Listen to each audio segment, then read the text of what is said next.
ஹல் நஸர்த தீன் அல்லாஹ், அல்லாஹ்வுடைய தீனுக்கு நீங்க ஏதாவது பலமான ஒரு சக்தியாக இருந்திருக்கிறீர்களா? ஒரு மனிதனுடைய நேர்வழிக்கு அல்லாஹ்வுடைய தீன் கீழே விழாமல், அல்லாஹ்வுடைய தீன் கெட்ட பெயர் எடுக்காமல், அல்லாஹ்வுடைய தீன் நல்ல முறையில மக்களுடைய உள்ளத்தில் பதிவதற்கு, அல்லாஹ்வுடைய தீன் மக்களிட்ட வளர்ச்சி பெறுவதற்கு, அல்லாஹ்வுடைய தீனை பற்றிய விமர்சனங்கள் எதுவும் வராமல் இருப்பதற்கு, இப்படி நாம் தீனுக்கு பங்காளர்களாக இருந்திருக்கிறோமா? ஏன் தெரியுமா?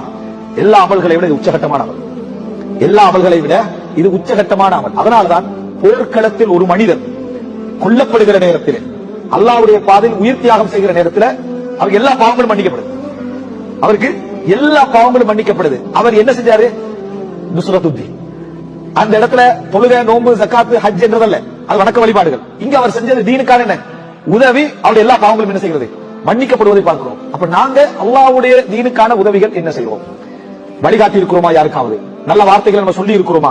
அவருக்கு ஒரு மார்க்கத்தை விட்டு வெளியேறாமல் இருப்பதற்காக சில விரக்தியில் இருப்பாங்க, ஒரு தைரியத்தை கொடுத்து அல்லாஹ்வுடைய தீன் அப்படின்னு நின்றிருக்கிறீங்களா என்று நினைத்து பாருங்கள். என்ன பங்காளர்களாக நம்ம தீன்ல என்ன செஞ்சுக்கிறோம்? விருதுகிறோம். நீங்க செய்யக்கூடிய அமல்களிலேயே, நீங்க செய்யக்கூடிய பகுதியிலேயே சஹாபாக்களை நம்ம உயர்த்தி பேசுவது நம்ம நினைக்கிறோம் வணக்க வழிபாடுகள் என்ற பகுதி. அதை விட மேல் என்ன தெரியுமா? அவர்கள் இந்த நஹ்னு அன்சாருல்லாஹ், நாங்கள் அல்லாஹ்வுக்கு உதவியாளர்கள். நாங்க அல்லாஹ்வுக்கு உதவியாளர். எப்படி ஈசா அலைஹிஸ்ஸலாம் கேட்ட நேரத்தில் அவர்கள் நஹ்னு அன்சாருல்லாஹ், நாங்கள் அல்லாஹ்வுடைய உதவியாளர்கள் என்று சொன்னார்களோ, அல்லாஹ்வுடைய உதவியாளர்களாக. இந்த அன்சார் என்ற பெயர் அவர்களுக்கே வருது.